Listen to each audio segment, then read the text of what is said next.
So here we are back again with me, Audrina Lane, and a chapter 23 part 2 of Where Did Your Heart Go? And we're back in the diaries on Sunday the 7th of August 1988. I was awake before James and decided to take him up toast and coffee as Mum and Dad were heading out for the day, so we had the house to ourselves.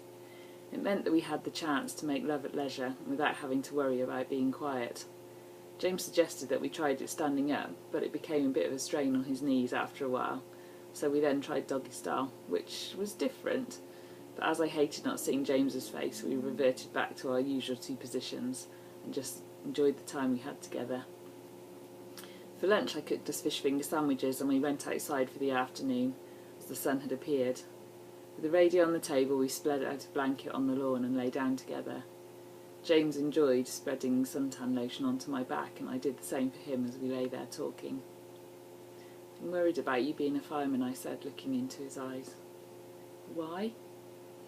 "Well, so many get hurt, it's on the news. Some even die," I managed, the words getting stuck into my throat as I expressed what to me would be the worst case scenario. "I guess I can't give you any promises, but I'll take as much care as I can," he murmured. "But enough worrying, I haven't even started yet." "I know. But if you are at any big fires, you will ring me as soon as you can and let me know that you're safe," I said, reaching out and kissing him gently on his shoulder. "Well, don't you think I worry about you in that hospital, with all those young doctors looking at you?" "What, you're jealous?" I said, surprised by this. "Yes, I am," he replied as he returned the kiss with one on my neck that just turned into a string of them as his lips soon touched mine. "Don't worry, it's you that I love," I murmured as the strains of Together Forever by Rick Astley floated out of the radio. Perfect timing, I thought, as we kissed long and deep and listened to the lyrics. "Together forever and never to part, together forever we two, and don't you know I would move heaven and earth to be together forever with you." Monday the 8th of August. It was our last day together and I woke with a heavy heart at the thought of saying goodbye. However, we had the whole day ahead of us, so we decided to drive into Hereford so I could show James the studio where I worked in the hospital and he could meet some of my work colleagues as I had done at the pool. After parking near the town centre, we walked down to the hospital and after signing James in at reception we wandered the now familiar corridors to the radio station studio. Jack was doing his afternoon show, so in between songs I introduced him to James and they were soon laughing away as if they were old friends. Then we walked back into town and after some lunch we wandered around the shops. In the butter market we found an excellent record store and James bought me a 12-inch copy of Hold Me in Your Arms by Rick Astley, which was lovely. Then we decided to visit the cathedral, as despite always living in the county I'd never been there before, as we took the time and climbed to the top. The views were spectacular and as it was fairly quiet James took the opportunity to pull me into his arms and kiss me. I felt my legs start to shake with the passion coursing through. I have to say we have kissed in some different places. "Yes, but my favourite is still our first in the swimming pool. It's engraved upon my heart," I said, smiling again before his lips reached mine and we were soaring away, lost in the moment. A noise interrupted us as we looked up and watched as a hot air balloon took off from the side of the riverbank and steadily rose up and above us. "I'd love to do that," I breathed as we waved at the people in the basket. "Yes, me too. There's so many things I'd like to do with my life." "Yes. I hope we get to see some of them together," I whispered, but he didn't hear me. Once we were back in Ross, James started to pack his bag, ready for the drive home.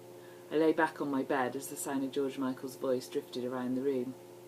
It was the backdrop of all my happy memories, as well as the comfort when I was alone.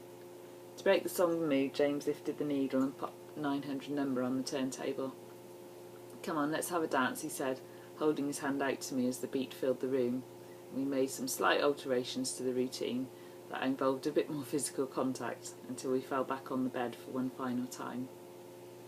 We lingered on the driveway for a last moment. The feelings of emptiness filled my whole body as he held me close before he jumped into his car.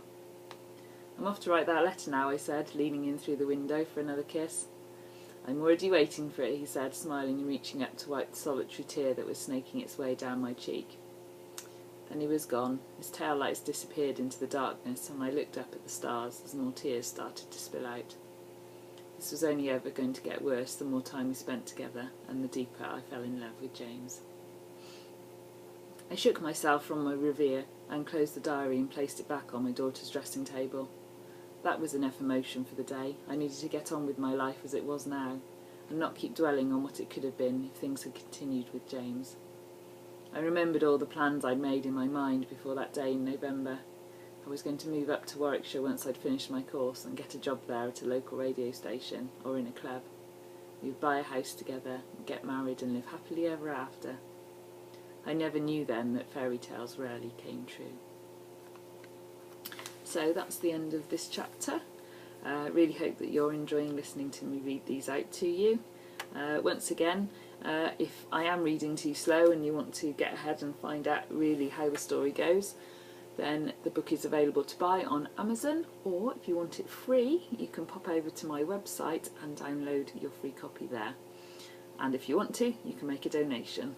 That's entirely up to you. My website is www.audrinalane.co.uk, and also always happy to find you all on Facebook or Twitter. So keep in touch, and I'll see you again soon. Bye for now.